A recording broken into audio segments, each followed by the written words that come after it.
Hello students, welcome back. New lecture. Today we are going to start a chapter of plus 2 class, that is the evolution. Student evolution काफी बड़ा chapter है, काफी फैला हुआ chapter है, लेकिन तब भी यहाँ से क्वेश्चन इतने नहीं बनते हैं। यहाँ इस चैप्टर में हमें जो बेसिक उठाना है बेटा, थ्योरी उठानी है। थ्योरी कौन से साइंटिस्ट ने क्या थ्योरी दी ये उठाना है, और किस थ्योरी का क्या कंसेप्ट है, मतलब थ्योरी कहती क्या है आपने फिलहाल ये याद रखना है। एक क्वेश्चन यहाँ से बनता है होमोलोगस एनालोगस ऑर्गन के ऊपर, बहुत अच्छा क्वेश्चन बनेगा यहाँ से। एक क्वेश्चन यहाँ से बनता है वेस्टिजियल ऑर्गन से, एक क्वेश्चन बनता है एम्ब्रियोनिक डेवलपमेंट से भी क्वेश्चन डाल देते हैं कभी कभी यहाँ पर, ठीक है। और जो इसके क्वेश्चन जो घूमते हैं वो लेमार्क और चार्ल्स की डार्विन जो है, चार्ल्स डार्विन के आसपास इसके क्वेश्चन घूमते हैं। और मैन का एवोल्यूशन, थोड़ा सा उनकी क्रेनियल कैपेसिटी, उसका सीक्वेंस, बस यही कुछ इस चैप्टर में है। तो यहाँ आपने छोटी छोटी बातों पे ज्यादा ध्यान देना है, छोटे छोटे पॉइंट पर ज्यादा ध्यान देना है। केमिकल एवोल्यूशन थ्योरी क्या कहती है, स्टैनली मिलर ने क्या किया था, ये छोटे छोटे पॉइंट पे ध्यान देना है। यहाँ से कोई बहुत बड़ा क्वेश्चन आपका नहीं आता है। देखिए पहला मैं एग्जांपल देता हूँ कैसे क्वेश्चन यहाँ से बनेंगे। देखिए match the column first and second, तो आपको नाम दिया Wallace, Malthus, Hardy Weinberg law, industrialism और एस्ट्रोन पॉपुलेशन विस्टन p square 2p q square equal to 1 को proposal of the natural selection. तो इस तरह क्वेश्चन पूछवाते हैं आपसे, ठीक है। मतलब छोटे छोटे कंसेप्ट पे क्वेश्चन पूछते हैं। जैसे वेलेस है, मान लीजिए वेलेस, आप जानते हैं चार्ल्स डार्विन का जो क्लोज फ्रेंड था वो वेलेस ही था। चांस की बात थी कि चार्ल्स डार्विन और वेलेस जो है दोनों एक ही टाइम पर, लेकिन अलग अलग जो है एक ही बात सोच रहे थे, और वो बात क्या थी, सर्वाइवल ऑफ द फिटेस्ट, ठीक है। वो दोनों इसी पॉइंट पर जो है अपना माइंड फोकस कर रहे थे। तो इसको हम क्या बोलेंगे, को proposal of natural selection theory, ठीक है। बहुत सारी बुक में जो डार्विन की जो थ्योरी है नेचुरल सिलेक्शन थ्योरी, उसका नाम भी देते हैं कहीं कहीं Darwin Wallace theory of natural selection. मतलब नेचुरल सिलेक्शन थ्योरी देने में वेलेस का भी बहुत ज्यादा कंट्रीब्यूशन रहा है। माल्थस मैंने आपको बताया था, माल्थस जो है ये भी जो है डार्विन के फ्रेंड थे, और ये जो है पॉपुलेशन के ऊपर काम करते थे। इन्होंने डार्विन को एक ऐसे लिख के भेजा था पॉपुलेशन के ऊपर, और बाद में उस ऐसे में जो कुछ भी था उसका डार्विन की थ्योरी में साफ साफ जो है इफेक्ट दिखाई देता है। तो ये है माल्थस था, ऐसे ऑन पॉपुलेशन। हार्डी-विनबर्ग लॉ आप जानते हैं ये क्या होता है, p स्क्वायर 2p को हम कहते हैं हार्डी-विनबर्ग लॉ। और ये किस बात को शो करता है बेटा, ये शो करता है जेनेटिक इक्विलिब्रियम को शो करता है। जेनेटिक इक्विलिब्रियम का मतलब है, ये तो हम आपको कल नेक्स्ट लेक्चर में डिटेल में बताएंगे। जेनेटिक इक्विलिब्रियम का मतलब ये है कि अगर कोई पॉपुलेशन जेनेटिक इक्विलिब्रियम में है तो उसमें फिर एवोल्यूशन नहीं होगा। जेनेटिक इक्विलिब्रियम का मतलब है एक पॉपुलेशन है बहुत बड़ी, उसके हर एक मेंबर में किसी खास कैरेक्टर के जो जीन हैं, उनके जो एलील हैं, उनकी फ्रीक्वेंसी कांस्टेंट ही रहती है, ठीक है। तो अगर कोई चीज इस जेनेटिक इक्विलिब्रियम को ही चेंज कर दे तो तभी बेटा इसके अंदर क्या होगा, तभी इसके अंदर जो है एवोल्यूशन होगा, अदरवाइज नहीं होगा। तो इसको हम अलग से पढ़ेंगे, फिलहाल तो हमने याद करना हार्डी-बर्ग प्रिंसिपल यही कहता है। इंडस्ट्रियलिज्म आप जानते हैं, इंडस्ट्रियलिज्म जो है इंग्लैंड में मिलता है, और ये नेचुरल सिलेक्शन का बहुत अच्छा एग्जाम्पल मानेंगे। और इसमें हम एक मॉथ की स्टडी करते हैं, उसका नाम होता है पेपर मॉथ, और उसी को हम कहते हैं बिस्टन बैटुलेरिया, ठीक है। तो ये बिस्टन के ऊपर जो मॉथ है उसके ऊपर हमने रिसर्च की थी, तो यहाँ पर आ गया। तो बेटा इस तरह के क्वेश्चन आपने करने हैं, बस आपने बातों को लिंक करना है कि कौन क्या कह रहा है। नेक्स्ट क्वेश्चन हमारा है match the column regarding scientist and related principle. ये भी ऐसे क्वेश्चन है, ये पूछ रहा है कि बताइए भाई कौन से साइंटिस्ट ने कौन सा प्रिंसिपल दिया है। तो इस तरह के पॉइंट लेने हमने, जैसे यह है नेचुरल सिलेक्शन। आप जानते हैं नेचुरल सिलेक्शन किसने दिया, नेचुरल सिलेक्शन दिया चार्ल्स डार्विन ने, ठीक है। और इसमें कभी कभी कंट्री का नाम पूछ लेते हैं। तो चार्ल्स डार्विन कहाँ के साइंटिस्ट थे, ब्रिटेन, इंग्लैंड, ब्रिटेन के साइंटिस्ट थे। म्यूटेशन थ्योरी, आप जानते हैं म्यूटेशन थ्योरी किसने दी? म्यूटेशन थ्योरी दी थी ह्यूगो डी व्रीज, ये डी व्रीज ने दी थी, ठीक है, ये ह्यूगो डी व्रीज ने दी थी, ठीक है। तो ये किसने दी थी? ह्यूगो डी व्रीज ने दी थी, ठीक है। Use and disuse of organ theory, आप जानते हैं यूज एंड डिस ऑर्गन एक बड़ी ही फेमस थ्योरी है, और सबसे पहले जो है ये थ्योरी लेमार्क ने बताई थी, क्योंकि लेमार्क का कहना था कि भाई जो स्पेसीज है वो फिक्स नहीं है, वो चेंज होती रहती हैं, ठीक है। तो ये दी थी डी लेमार्क, जो फ्रांस के साइंटिस्ट थे, और इन्होंने एक बुक भी लिखी थी, बुक का नाम मैं आपको बता देता हूँ, बुक का नाम है फिलोसफिजियोलॉजिक, ठीक है। और चार्ल्स डार्विन ने कौन सी बुक लिखी थी? ओरिजिन ऑफ स्पेसीज, ये एग्जाम में क्वेश्चन आते हैं। चलिए, रिकैपिटुलेशन थ्योरी किसने दी थी बेटा?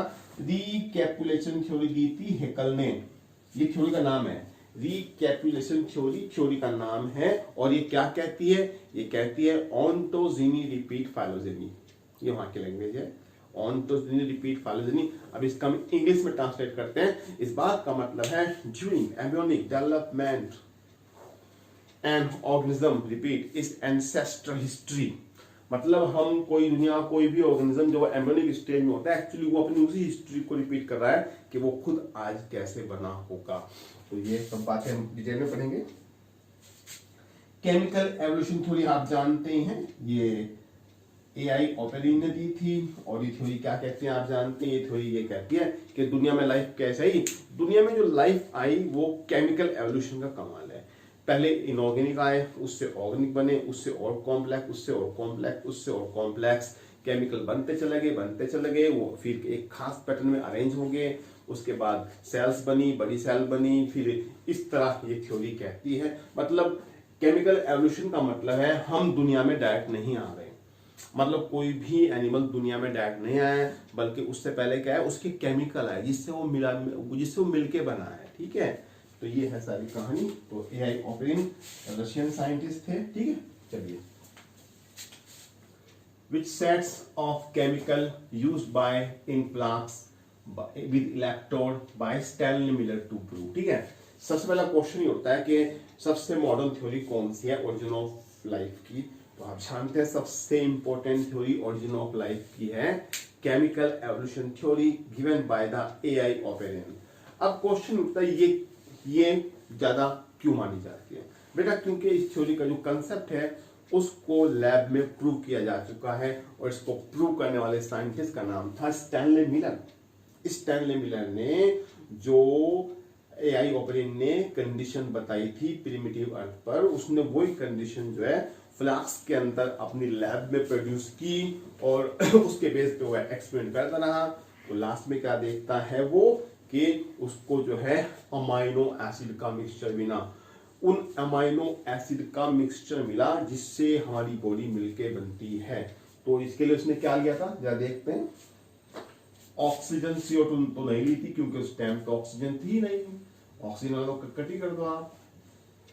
H2 था, अमोनिया था, वाटर वेपर, लेकिन नाइट्रोजन नहीं थी। हाइड्रोजन लिया था, अमोनिया लिया था, मीथेन ली थी, वाटर वेपर ली थी। तो ये हमारा ऑप्शन सही आ गया, ठीक है। तो इसका देर का आंसर आ गया, क्योंकि उस टाइप का एक क्वेश्चन अलग से आता है कि भाई अगर उस टाइम लाइफ बन गई थी, आजकल लाइफ क्यों नहीं बनती? तो आप क्या आंसर देंगे? देखिए, पहला जो एटमॉस्फेयर था उसमें हाइड्रोजन थी, यानी कि वो कैसा हुआ? वो हुआ रिड्यूसिंग हुआ।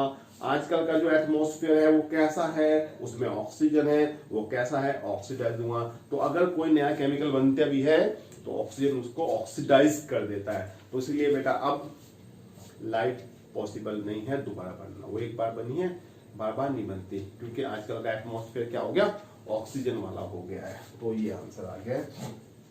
नेक्स्ट है हमारे पास में match the theories regarding their original concepts.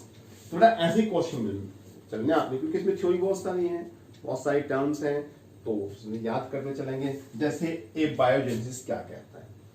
देखो, अलग अलग टाइम पर अलग अलग साइंटिस्ट ने बताना चाहा कि हम दुनिया में कैसे आए, लाइफ दुनिया में कैसे आई। हालांकि कोई अब तक नहीं बता पाया, लेकिन चलिए जो यहाँ तक बता पाया वहां तक हमें पढ़ना होता है। देखिए, एबायोजेनेसिस बायोजेनेसिस थ्योरी देने वालों में जो थे वॉन हेलमोंट का नाम सबसे ऊपर आता है, और इसको मानने वाले क्या कहते हैं बेटा कि लाइफ ना अपने आप ही बन जाती है, लाइफ जो है नॉन लिविंग चीजों से अपने आप ही बन जाती है, ठीक है। हालांकि इस बात का कोई प्रूफ नहीं है। तो एबायोजेनिस का मतलब होता है life produce by non living matter. तो इन्होंने मैच खुद ही करके दे दिया, तो इसका मैच ये फर्स्ट ही आ गया।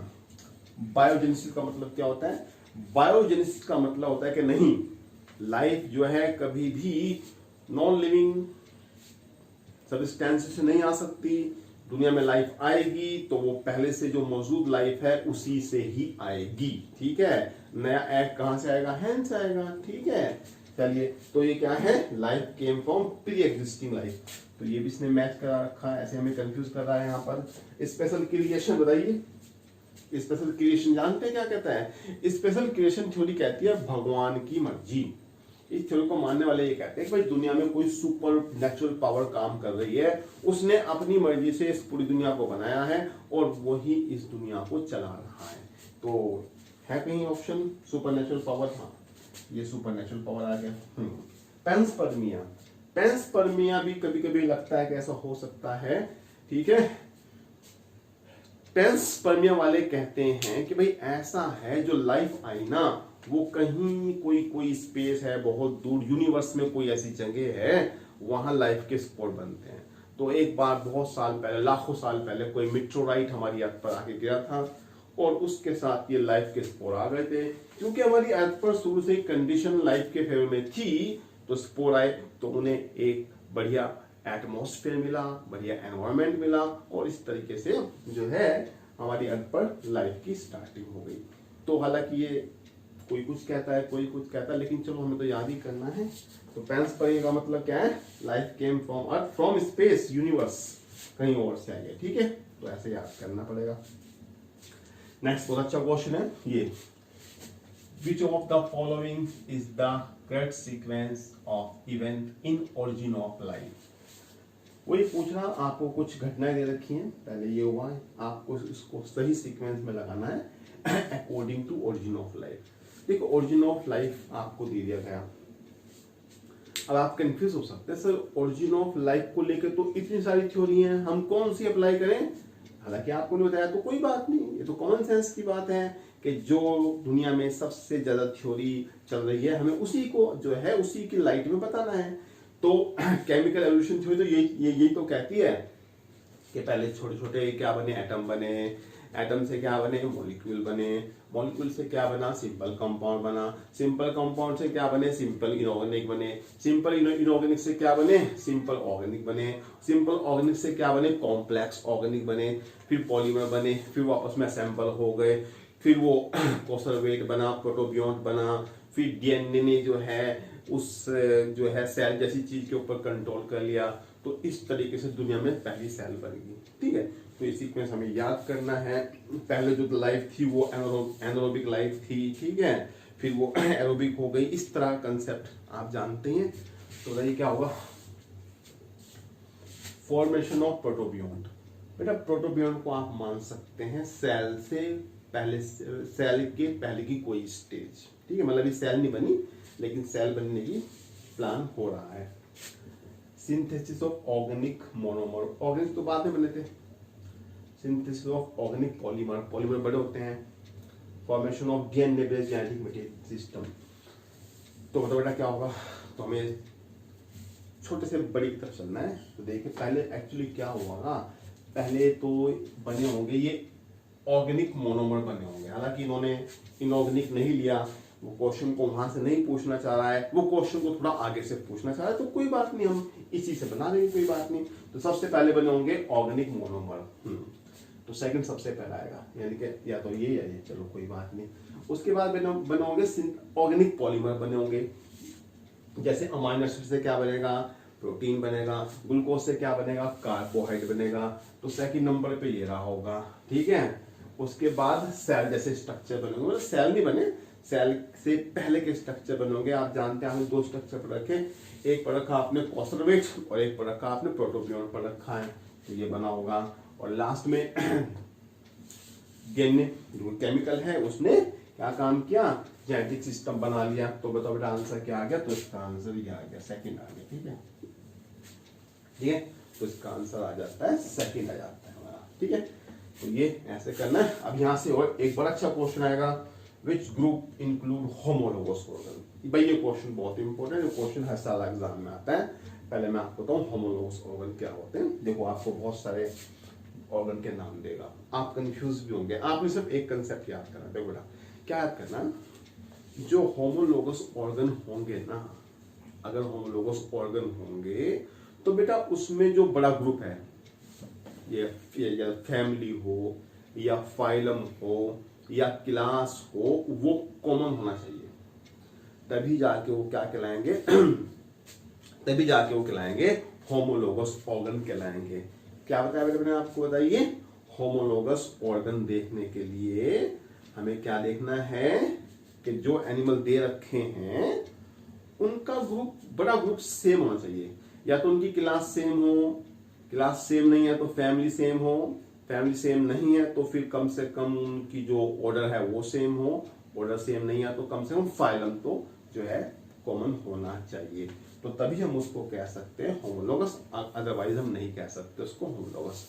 जब देखें, चलिए, this following include homologous organ. देखिए ये कह रहा है wing of butterfly, flying fish और बर्ड।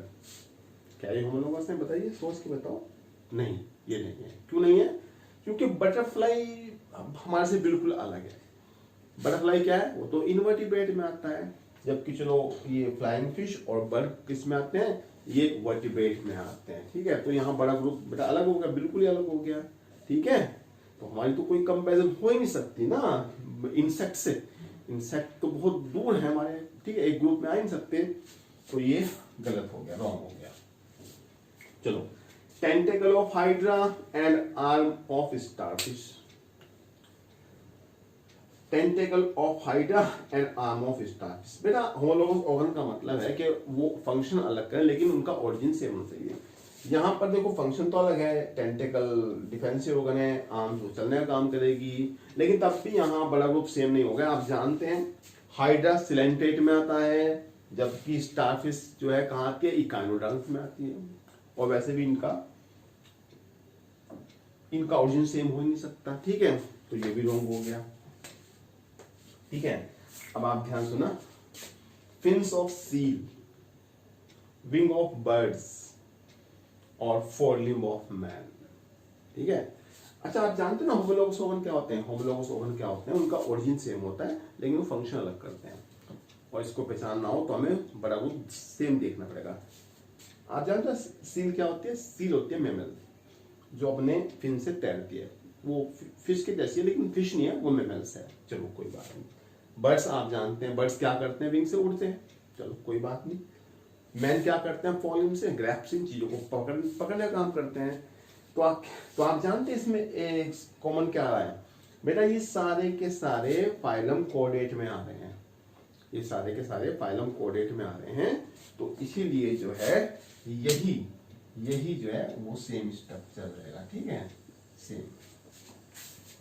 ठीक है, क्योंकि तीनों में क्या हो रहा है? लोकोमोशन हो रहा है, लोकोमोशन हो रहा है। कहते हैं लोकोमोशन नहीं, लेकिन वो अलग अलग एटमॉस्फेयर में अब ऑर्गन फिर अलग बन गए। भाई पानी में चलना है तो फिन चाहिए, लेकिन होगा तो लोकोमोशन नहीं। हाँ, बर्ड को हवा में उड़ना है तो विंग्स होंगे, लेकिन होगा तो लोकोमोशन नहीं। मैन क्या काम? मैन भी लोकोमोशन करता है, अपने लिंक फॉलिंग से चीजों को पकड़ता है। ठीक है, तो next horn of cattle. Horn क्या करता है भाई? कैटल का हॉर्न क्या काम करेगा बताइए? कैटल का हॉर्न तो उसको प्रोटेक्शन देता है। टेल ऑफ फोर्स क्या काम करेगी? टेल ऑफ फोर्स तो कोई काम ही नहीं है उसका। तो टीथ ऑफ मेमल आप जानते हैं टीथ का काम एस्टिकेशन का है। तो यहाँ पे तो जो है फंक्शन जरा से भी क्या नहीं हो रहा, मैच ही नहीं हो रहा है। फंक्शन अलग तो है लेकिन मैच तो नहीं हो रहा ना, वो किसी एक पर्टिकुलर काम को तो नहीं कर रहा। जैसे यहाँ पे वो ये सारे के सारे क्या लोकोमोशन कर रहे थे ना यहाँ पे, लेकिन यहाँ तो ऐसा कुछ नहीं हो रहा। ठीक है, तो अब बताओ, जबकि हैं तीनों मैमल्स हैं, लेकिन हमें ऑर्गन भी तो सेट कर देखने हैं, तो ये भी नहीं होगा, क्योंकि हॉर्न बिल्कुल अलग काम करेगा, टेल बिल्कुल अलग काम करेगा। ठीक है, तो ऐसे याद करना पड़ेगा आपको यहाँ अगर। ठीक है, तो इस तरह के हमें क्वेश्चन करने पड़ेंगे। चलिए अभी हम इसको थोड़ा रब करते हैं, ठीक है, फिर उसके बाद देखेंगे क्या करना है।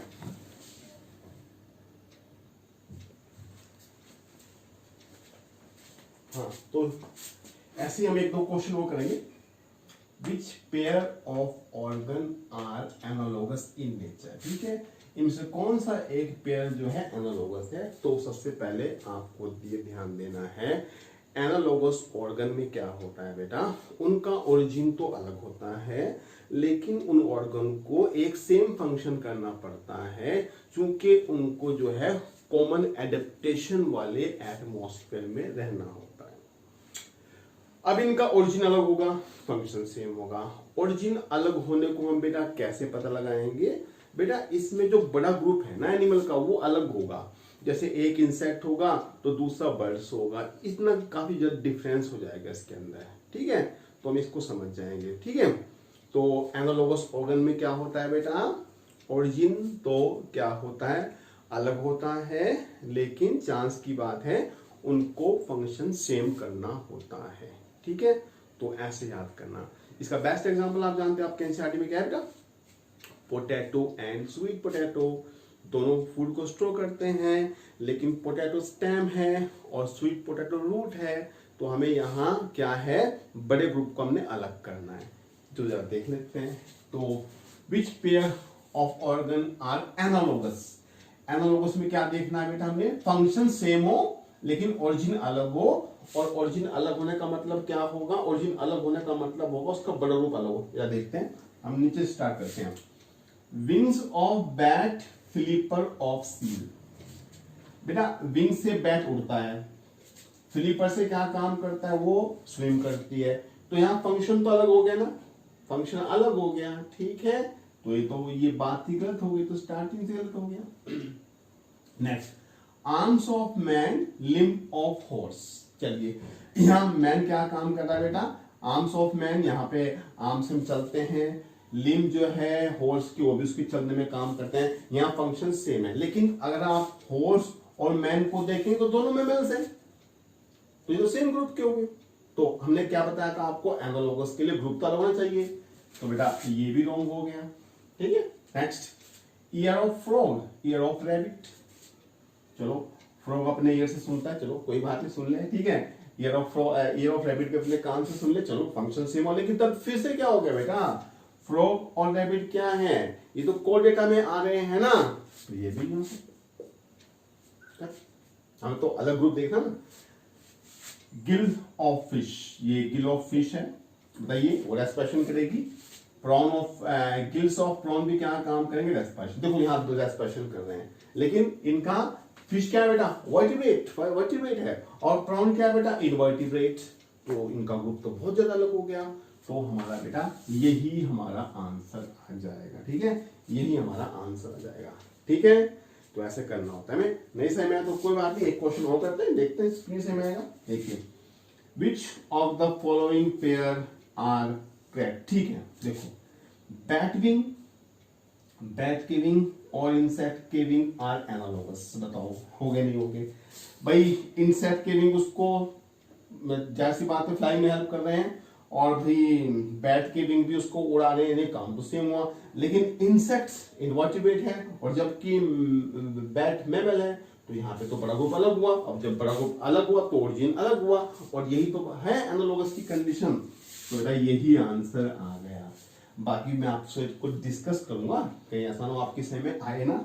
चलिए, सील, फ्लिपर एंड बैट पॉ आर होमोलोगस, बताओ भाई क्या होगा, ठीक है। सील फ्लिपर वो स्विम करेगा, बैट पॉ जो है बेटा कुछ और काम करता है, ये एक्चुअली क्या है, लोकोमोशन में हेल्प नहीं करेगा, तो ये होमोलोगस होने का ही नहीं, क्योंकि होमोलोगस की क्या कंडीशन है बेटा, होमोलोगस की कंडीशन है कि क्या होगा, काम अलग हो लेकिन वो ओरिजिन एक हो, तो यहाँ पे कैसे है नहीं, ठीक है, ठीक है, तो ये तो काम तो ठीक है, होमोलोगस नहीं है।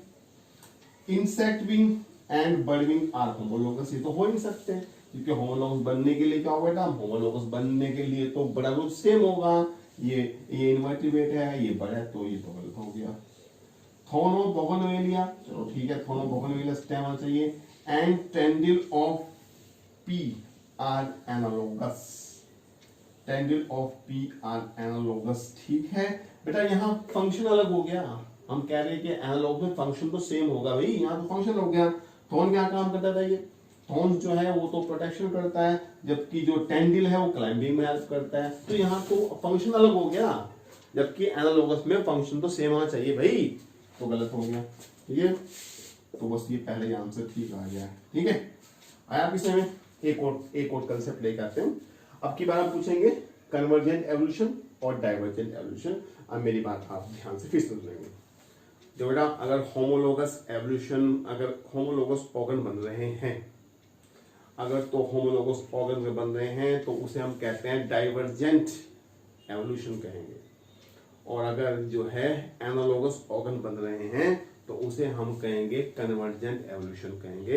तो अब की बार आपसे पूछ रहा है कि एक एग्जाम्पल कन्वर्जेंट का बता दो जो ठीक है चार में से, और एक एग्जाम्पल बता दो डाइवर्जेंट का बता दो जो ठीक है। मतलब यहां हमें फिर से क्या है, वही होमोलोगस और एनालोगस ऑर्गन को ही ढूंढने हैं। ठीक है, फिर से रिपीट करता हूं मैं, क्या है, क्या बताया, होमोलोगस, डाइवर्जेंट एवोल्यूशन। एक और चीज मैं आपको बताता हूं, डाइवर्जेंट एवोल्यूशन का ही दूसरा नाम हो सकता है एडेप्टिव रेडिएशन। एडेप्टिव रेडिएशन भी हो सकता है उसका नाम। ठीक है, जबकि जहां एनालोगस ऑर्गन बनेंगे वो कन्वर्जेंट हो जाएगा। जो देखते हैं क्या है, चलिए ये कह रहा है कन्वर्जेंट क्या है। Eyes of octopus and mammal, चलो ये है, क्योंकि हम भी अपनी आंख से देखते हैं और ऑक्टोपस भी अपनी आंख से देखता है, तो काम तो सेम हुआ। लेकिन ऑक्टोपस तो इनवर्टिब्रेट है, मैमल है आप जानते हैं, तो ये कन्वर्जेंट का बन सकता है। अब देखना है वो बनेगा नहीं बनेगा। ठीक है, bone of volume of vertebrate, हमने कहा था डाइवर्जेंट में होमोलोगस बनेंगे और होमोलोगस में बराबर सेम होगा। तो वर्टिब्रेट में आप कौन कौन आपका एग्जाम्पल है, एनसीईआरटी में हॉर्स है, चीता है, बैट है, वेल है, मैन है। तो यहाँ पर इससे है बेटा, तो यही हमारा आंसर आ गया। ठीक है, ये हमारा यही आंसर आ गया।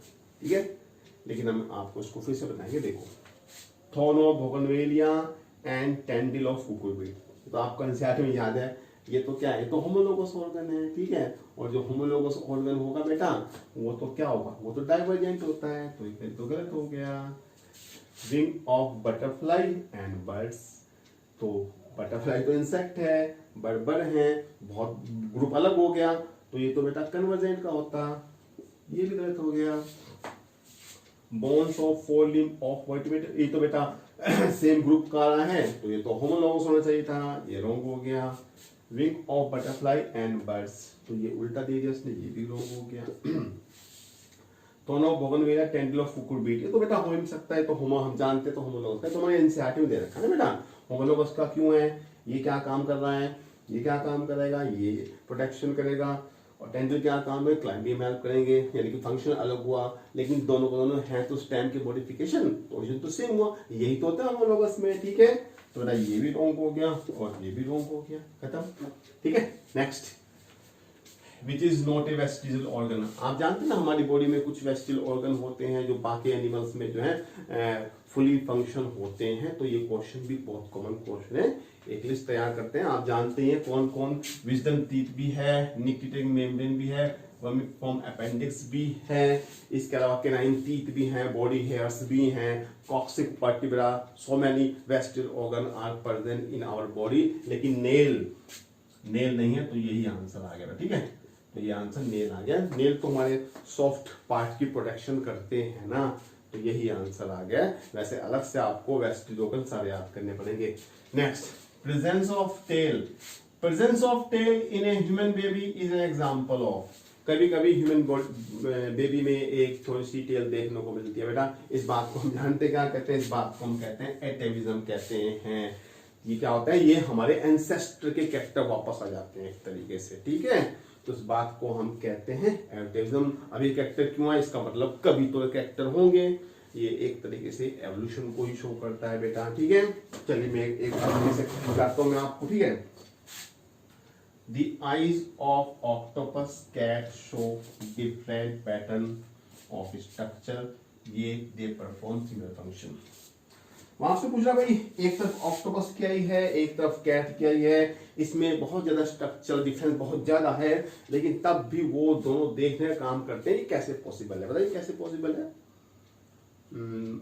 ऑक्टोपस इनवर्टिब्रेट हुआ, कैट वर्टिब्रेट हुआ, यानी कि बड़ा ग्रुप अलग हुआ, और दोनों का काम देखना है, तो इसका मतलब ये हुआ एनालोगस ऑर्गन हुआ।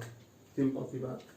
और जहां आपको जहां एनालोगस ऑर्गन होता है वहां क्या होता है, कन्वर्जेंट एवोल्यूशन हुआ। तो देख लेते हैं कौन सा है analogous organ that evolve due to convergent evolution. बेटा यही आंसर आ गया, ठीक है, तो हमारा यही आंसर आ गया, आगे हमें करने की जरूरत नहीं है। तो ठीक है स्टूडेंट, इस लेक्चर में हम इतना ही करते हैं, ठीक है। इसका सेकंड पार्ट में बाकी का डिस्कस करेंगे क्योंकि बहुत इंपॉर्टेंट टॉपिक है, ठीक है। मिलते हैं आपसे एक नई वीडियो में एक नए लेक्चर के साथ, तब तक के लिए goodbye and thank you very much. आप इसे पढ़ते रहना, ठीक है बेटा।